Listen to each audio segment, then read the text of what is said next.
Hey guys, welcome to Questions and Kramswers. I've got 3 questions today, so let's get right into it. The first one comes from MGK2BJP, and they say, "Hi Kram, love your vids. Thank you." This might be a really weird question, but I've always been curious. My Japanese friends I Skype with tell me that KFC tastes different in Japan than in America. They lived here for 3 years. But they always find a loss for words when explaining why. Do you taste a difference? Also, how old are most of your students?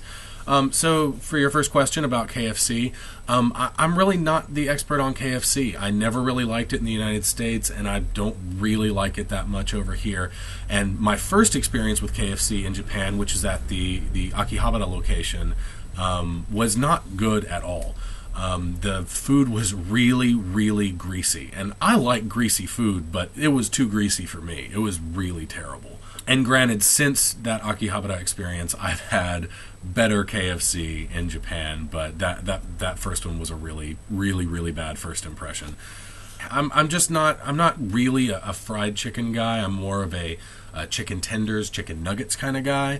But I guess my answer is I don't know if I taste a difference. But something that I do find interesting is that when I do have fried chicken, in general, I enjoy the fried chicken from the grocery store more than I do from KFC. Your second question, how old are most of my students? So I teach at a private conversation school. In Japanese, it's called an eikaiwa. My students currently range in age from about 4 years old to, I think I've got a woman in her 60s, so maybe 63, 64. Most of my students are kids from the ages of, let's say, 6 or 7 to 12, 13, 14. So elementary school up through junior high, and I have several high school students, and I've got a few students younger than the elementary school students, and then I've got a group of adults that are doing kind of their own thing. Next question comes from HeavensRain, who says, "Question: any tips for someone interested in studying abroad in Japan? Also, don't worry, your maturity level is over 9,000. That's a reference to the last Questions and Kramswers that I did, and I appreciate the vote of confidence. I never experienced Japan through the lens of someone studying abroad. I can't give you any specific tips about someone, coming to study in Japan, but I can give you a tip on someone coming to Japan in general.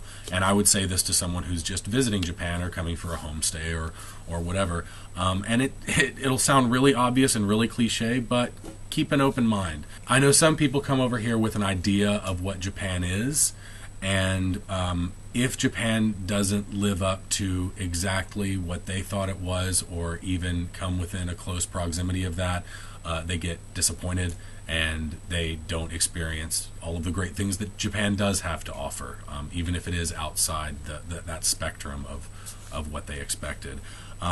So as cliche as it sounds, just keep an open mind. All right, next question comes from NikkeinJapan, or NikkeinJapan, not entirely sure. Question: what are 3 things about Japan that you love, and 3 things about Japan that you could do without or wish you had? This actually was hard enough that I had to write it down. So I'm not going off the cuff on this one. Let me start with the things that I wish I had, because I really tried to rack my brain for things I disliked about Japan or could do without, and I really couldn't think of anything. Maybe I just don't see Japan that way yet. The things that I wish I had, the first one right off the top is Western appliances in general, or appliances that are much more common in the West. And this includes things like a dishwasher, a clothes dryer, and central heat and air, and then proper insulation in a house to facilitate having central heat and air. The dishwasher and the clothes dryer can be purchased, but they're really expensive, and they're kind of luxury items over here, as I understand it, or at least they're priced that way. Just about everybody has a clothes washer. I have a clothes washer, but most people just hang dry their clothes, and that's what I do right now. But the real big one on this is the central heat and air and insulation. Japanese houses, especially old ones like mine, are not insulated at all. They're built to withstand the really humid and hot Japanese summers, so they're really breezy, and they let a lot of air into the house. I could walk over to the big windows behind me, and although the windows are completely closed, or as closed as they're going to be, I can still see through cracks in the window. So I've got 2 wall units, air conditioner heater combos, so I can keep just 2 rooms in my house warm at any given time. And then I've got space heaters, and I've got a kotatsu behind me, or a heated table that help with the workload of keeping me warm. But the room I'm sitting in right now is still not very warm. But it's about as good as it's going to be. The second thing on the list of things I wish I had was stronger medicine. I'm a big guy, but I've heard from other foreigners living in Japan that the medicine here, and this is including prescription medicine, is generally just not strong enough for us. I think it's because Westerners were raised on stronger dosages of stuff, and coming over here and even getting the prescriptions for whatever drugs they need, they're just not very strong. So for me, the over-the-counter stuff doesn't work hardly at all. The headache medicine is pretty much the only thing that I've used that works for me.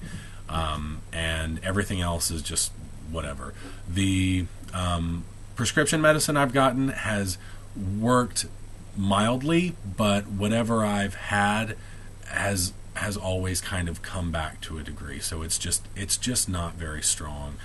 So I do wish that there was stronger medicine for me over here. The last thing that I wish I had is Taco Bell, or just Mexican food in general. There are a couple of Mexican restaurants around. I know there's a couple in Tokyo that I have not been to. There's one relatively close to my home that's terrible. Like it shouldn't even be called Mexican food. And I know putting Taco Bell on the same list with Mexican food is just an insult to Mexican food, but Taco Bell is more Mexican food than this restaurant close to my house. It's awful. So I know they're kind of in 2 different worlds, Taco Bell and Mexican food, but I miss them both equally. I feel like I have a right to group them together right now for some reason. But yeah, I do miss that. Things I love. Trains. I love trains. And I'm not a train enthusiast by any stretch, but every time I get on a train in Japan, I just get happy. It's usually just a really nice experience. They're clean and they're quiet because, culturally Japanese people are just considerate that way.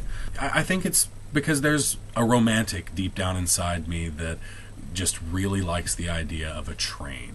I've kind of romanticized it somehow, and I don't know why it's just come out now. The second thing I love is recycle shops. Now, recycle shops are more or less the same thing as a thrift store or Salvation Army or a Goodwill in the United States, but oftentimes they're a bit more focused in what they're selling. Like you'll have recycle shops that focus on home goods, or recycle shops that focus on furniture. And the type of recycle shop that I love is the geek recycle shop, which seems to be the most popular. And basically you walk in and it's nothing like an American thrift store.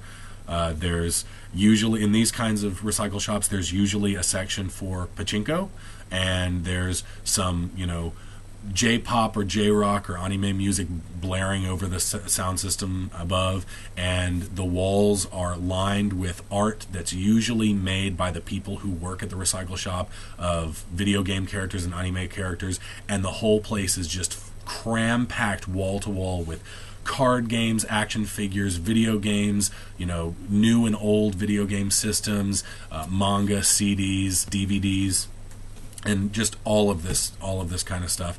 And it's awesome. Walking in there, the first time I walked into one of these things, I was overwhelmed. I couldn't believe a place like this existed anywhere, and I loved it. And everything in there, with the exception of some stuff, is really reasonably priced, and you can walk into any recycle shop anywhere and find a deal on something and walk out with something that you really, really are happy with. Because that's basically what I do every time I walk into one. The third thing I love about Japan is national health care. Even though I wish there was stronger medicine in this country, I am happy that I have been able to train myself to do something that I never did when I lived in the States, and that's to go to the doctor when I'm sick. I had health insurance when I was in the States, but I was basically raised like everyone else in the United States to go to the doctor when you really have to. You go for your checkup and you go to the doctor when you have to. But Japanese people don't do that. They go whenever they feel like they might be getting sick. Their throat gets a little bit scratchy, and they go to the doctor, and the doctor gives them medicine for it. It might cost you $10 to walk in the door, $10 to get your medicine. You're out of pocket $20, and you've got everything you need to prevent you from getting sick. It's really about preventative medicine. And if you walk in full blown sick, they'll give you a bunch of medicine. Like just last week, I made the video about having bronchitis, and I've still got a little bit of it. But I walk into the doctor, hand over $20, and I walk out with 5 prescriptions.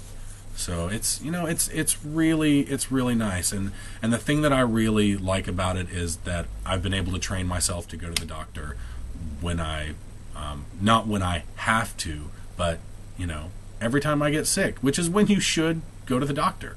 If you're sick, go to the doctor. If you're getting sick, go to the doctor. That's the last question. If you have a question for me, please leave it in the comments below. You can also mention me on Twitter with my username @DustyCramCram, or you can send me an email at kraminjapan@gmail.com, or you can even send me a video question, which would be fantastic. I suggest not sending it as a video response. You can do that if you want to, but I won't be able to include your video in my next video. So if you want me to cut your video question into my video, please send me a Dropbox link or send me the video file itself zipped up so it's nice and small. So until next time, take care, guys.